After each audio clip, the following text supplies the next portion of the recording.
500 years ago, there were people on both sides of the Atlantic Ocean, but neither knew about the other.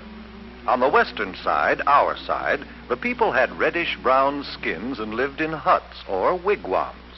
On the eastern side, in Europe, the people were white-skinned. They had learned how to build houses and large sailing ships, but they still didn't know much about the rest of the world.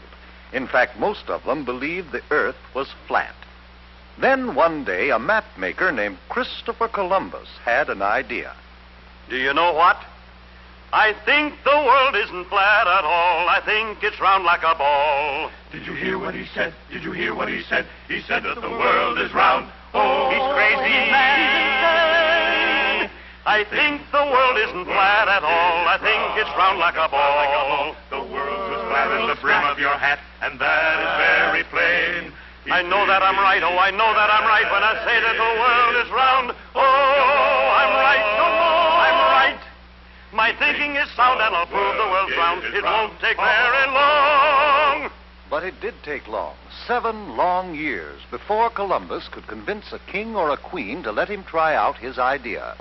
Then Queen Isabella of Spain agreed to supply the ships and men for his trip. I will discover a shortcut to India and bring back some of the great wealth I find there. And I can do it, for I know the world is round. And instead of going east to India, I shall sail west and reach India around the other way. It will be a shorter and cheaper way, for I'll do it all by sea.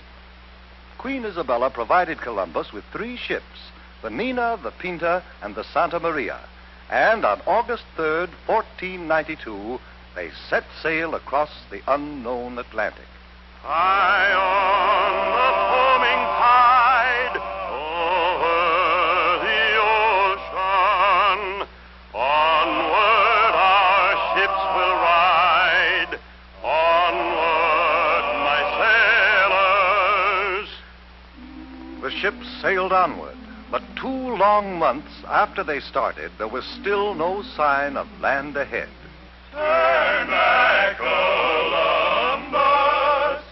Turn back, Columbus. We'll not turn back until we find India. Onward, men! By October 10th, the sailors and the crew were ready to take matters into their own hands. If Columbus won't do as we ask, we'll put him in chains. And we'll turn the ships around ourselves. Wait! Have you heard? One of our men has just seen a branch in the ocean. What of it? It had fresh berries on it. That means we're near land. Hooray! 2 days later, the ships reached land, and Columbus and his crew saw the people with reddish-brown skins who lived there. Oh, I think it is rather surprising that they should have reddish-brown skins. But now since we have landed in India, then these people must be Indians. We'll call this part of India San Salvador, and I take possession of it in the name of the King and Queen of Spain.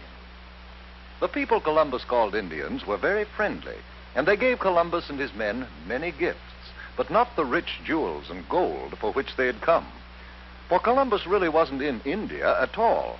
He was on one of the islands off the coast of America. But because of Columbus's mistake, the natives of America have been called Indians ever since. Columbus visited other islands near San Salvador, looking for the great wealth of India. And then he and some of his men returned to Spain. Hooray! Hooray for Admiral Christopher Columbus! Columbus had no trouble getting ships and men for his second voyage, but he still hadn't the slightest idea that he was headed for the vast continent of America, and that he would have had to cross it and sail over the Pacific Ocean before he could reach India by traveling west. The men of Europe were no longer afraid of the ocean.